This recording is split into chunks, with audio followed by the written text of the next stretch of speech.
साईनाथाय नमः। ॐ श्री साईनाथाय नमः।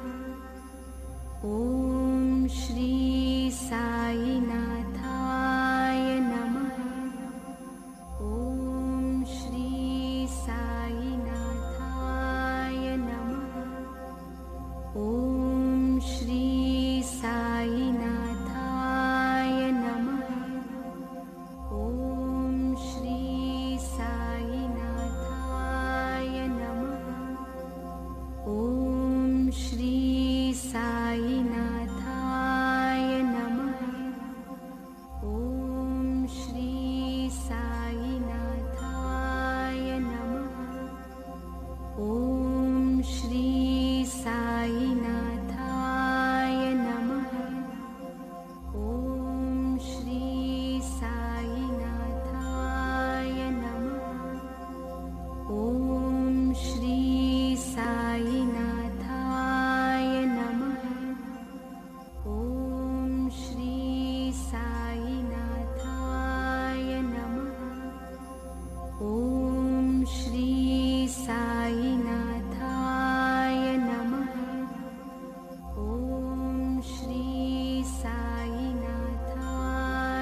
ॐ श्री साईनाथाय नमः।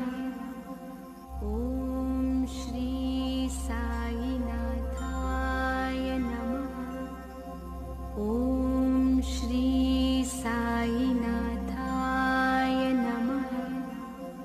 ॐ श्री साईनाथाय नमः। ॐ श्री साईनाथाय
रात को 9:15 बजे बाबा की पालकी की शोभा यात्रा निकलेगी। आता धूप आरती सुरू होत आहे। सर्वांनी एका सुरात आरती म्हणावी। अब धूप आरती शुरू हो रही है। आप सब एक सुर में आरती गाइए। श्री सच्चिदानंद सद्गुरु साईनाथ महाराज के जय। आरती साई बाबा सौख्यदातार जीवा चरण रजातली व्यावादासा विसावा भक्ता विसावा। आरती साई बाबा जाळूनी आनंद सत्वरूपी आहे रंग मुमुक्ष जना दावी निजडोळा श्रीरंग डोळा श्रीरंग। आरती साई बाबा दयामणी दैसा भाव दया दैसा अनुभव दावीसी दया घना ऐसी तुझी माव तुझी माव। आरती साई बाबा तुमचे नाम ध्याता हरे संस्कृती व्यथा अगाध तव करणी मार्ग दाविसी अनाथा दाविसी अनाथा।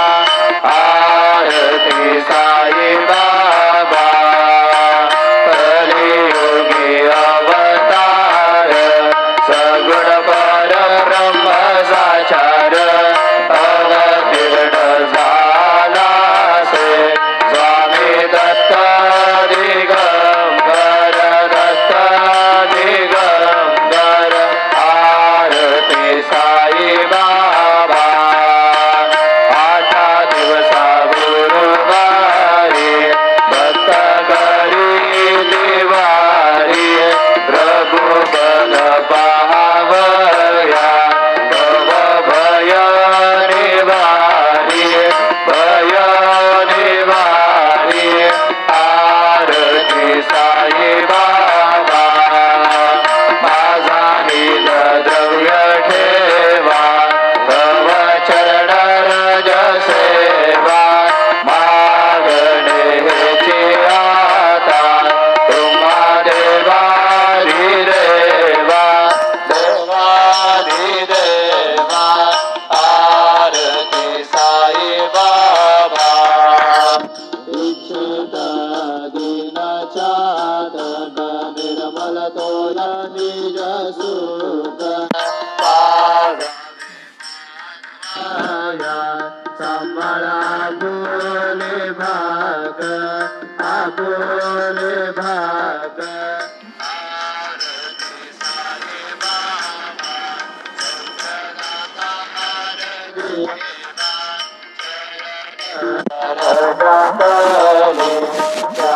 दासा विसावा भक्ता विसावा।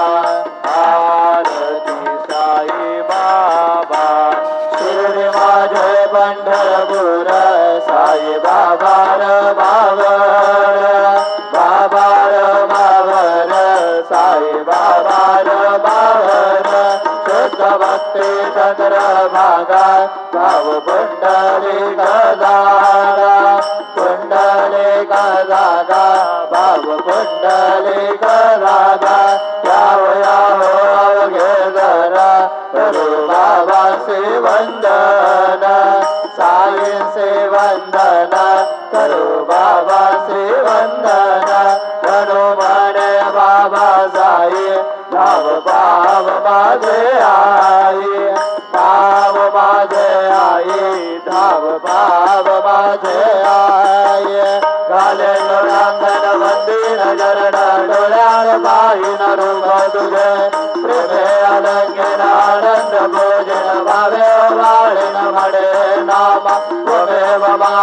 पिता त्वमेव त्वमेव बन्धु सखा त्वमेव त्वमेव विद्या द्रविण त्वमेव त्वमेव सर्वं मम देवदेव कायेन वाचा मनसेन्द्रियेण वा बुद्ध्यात्मना वा प्रकृतिस्वभावात् करोमि यद्यत् सकलपरस्मै नारायणाय समर्पयामि अच्युतं केशवं राम नारायणं कृष्णदामोदरं वासुदेवमहि श्रीधरं माधवं गोपिकावल्लभं जानकीनायकं रामचन्द्रं भजे हरे राम राम राम हरे हरे हरे कृष्ण कृष्ण कृष्ण हरे हरे श्री गुरुदेव दत्त अनन्तातुलाते तसेरे स्तभावे अनन्तातुलाते तसेरे नमावे अनन्तामुखांचा शिणे शेषगाथा नमस्कार साष्टांग श्री साईनाथा स्मरावे मणिपत्पदा नित्यभावे पुरावे तरी भक्तीसाठी स्वभावे करावे जगातारुणी वायुलाते तसेरे स्तभावे अनंतातुलाते तसेरे नमावे अनंतामुखांचा शिणे शेषगाथा नमस्कार साष्टांग श्री साईनाथा स्मरावे मणिपत्पदा नित्यभावे पुरावे तरी भक्तीसाठी स्वभावे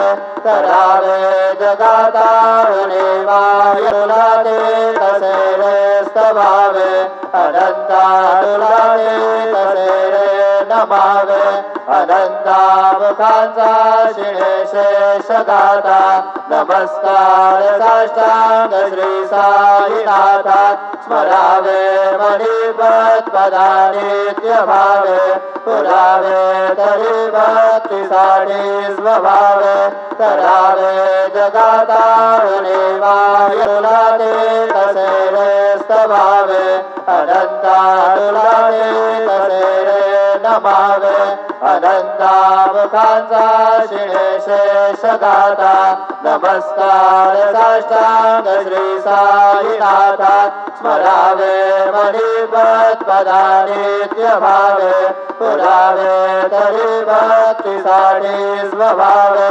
करावे जगातारुणी वायुलाते तसेरे स्तभावे अनंतातुलाते तसेरे नमावे अनंतामुखांचा शिणे शेषगाथा नमस्कार साष्टांग श्री साईनाथा स्मरावे मणिपत्पदा नित्यभावे पुरावे तरी भक्तीसाठी स्वभावे करावे जगातारुणी वायुलाते तसेरे स्तभावे अनंतातुलाते तसेरे नमावे अनंतामुखांचा शिणे शेषगाथा नमस्कार साष्टांग श्री साईनाथा स्मरावे मणिपत्पदा नित्यभावे पुरावे तरी भक्तीसाठी स्वभावे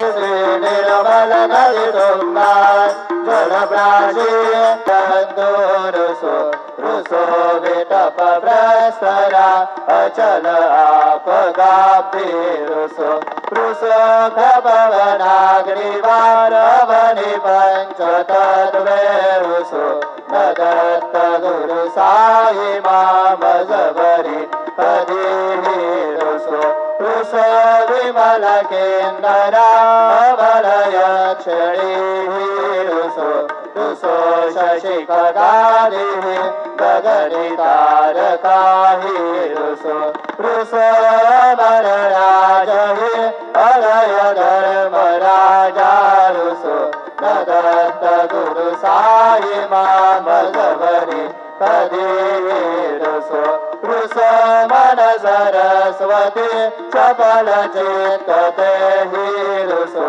रुसो वपु दिशा दिवा कठिन काल तो ही रुसो रुसो सकल विश्व महितो ब्रह्मगोलमृषो न दत्त गुरु साई मामज परी कधीही रुसो विमूढ म्हणूने हसो मदन मत्सराही रसो सदा विरुची उल्लसो जनन करदीना फसो मधुर गधृतीचा रसो शिव भाव मागे खसो प्रपंची मन हेरसो दृढ विरक्तीचे ते ठसो गुणाची घृणारसो नज स्पृहा कशाची असो सदैव हृदये वसो मनसि ध्यानि साये वसो